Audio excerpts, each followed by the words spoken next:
Hey everyone, my name is Rosin and welcome back to ESL Insider. Today we are going to talk all about corrections. Why correct mistakes, when to correct mistakes, how to correct mistakes, cultural differences in correcting mistakes, and common mistakes made by us teachers.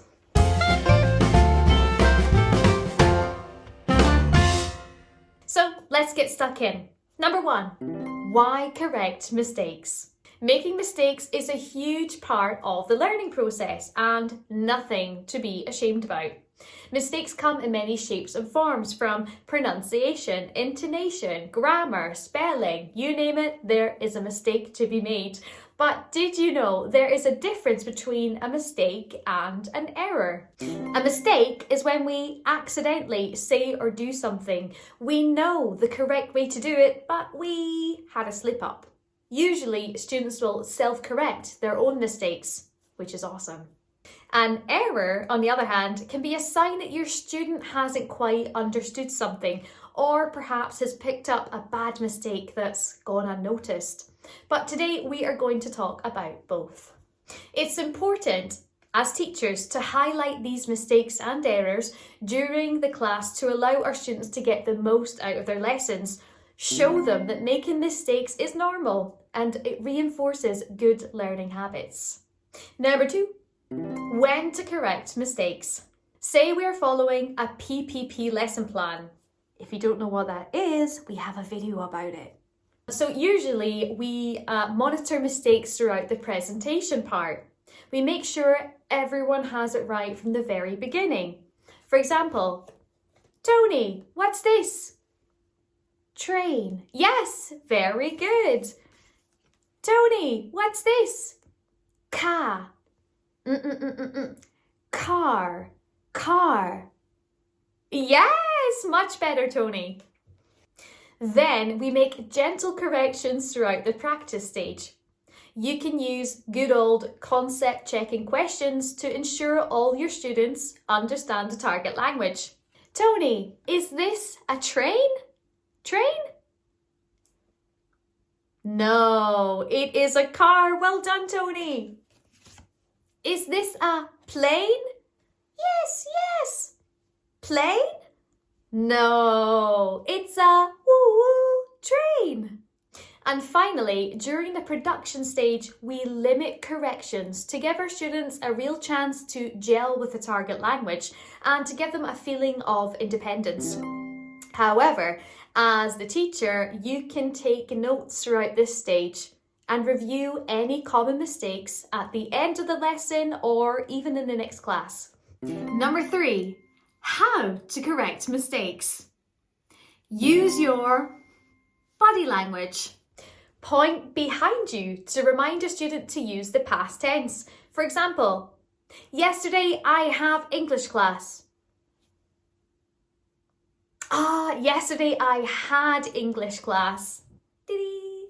I like to make funny faces when my students make a mistake. For example, today I go to school. Go? Go? Today I went to school. I also like to make up wee songs or chants when there's a really tough word that they just can't get. For example, my students struggled with the word avocado, but we also had the words chili and taco. So I made a little simple chant. Avocado taco, avocado taco, chili, chili, chili, chili, chili, chili, chili. This also works for sentence structure. For example, what do you do at school? What do you do at school? And I highlight that there are 2 do's in the sentence. I also like to write down a list of words that rhyme with the target word so they understand the pronunciation better. For example, some of my students on VIP Learn say snack rather than snake. So we can go over the magic E rule, but plus we can look at other words that follow the same structure, like cake and bake and fake. The snake likes cake. As said before, Remember to ask concept checking questions to make sure that they have really ironed out their error. Play around with it, have fun with correcting, and make it a really enjoyable teacher moment. You may also wish to repeat the sentence correctly, emphasising the parts they got wrong. For example, yes, Daniel, they eat at lunchtime. Yes, great job. Cultural differences in correcting mistakes. I teach many students from China on VIP Learn, and generally speaking, Chinese students tolerate being corrected. It's something that parents will look out for in a teacher. This might be down to the teaching style that they're used to in their day-to-day schooling, or something that they are familiar with from their parents. During a VIP Learn class, I've had parents help the student in a really calm and supportive way.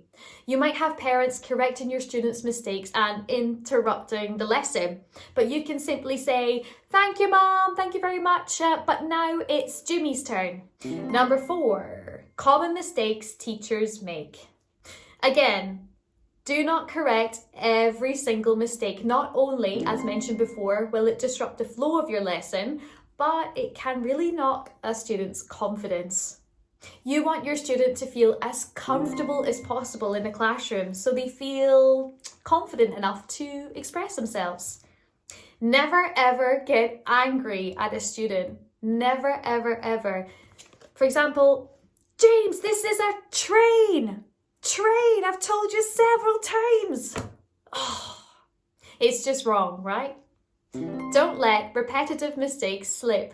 Keep on top of them. I know that it's hard, but maybe you can go over another grammar lesson or whatever it is that they keep making mistakes in. Keep going over it gently, gently, gently until eventually they will correct their own mistakes. Make sure to never repeat the mistake back just because it's easier and they might understand it. For example, "You go to school today? Oh, wow, great." So make sure you're always demonstrating the correct way. So I think that about wraps everything up. So remember to pay attention to the flow of your lesson, have fun with your corrections, and happy teaching. Take care, and I'll see you in the next video.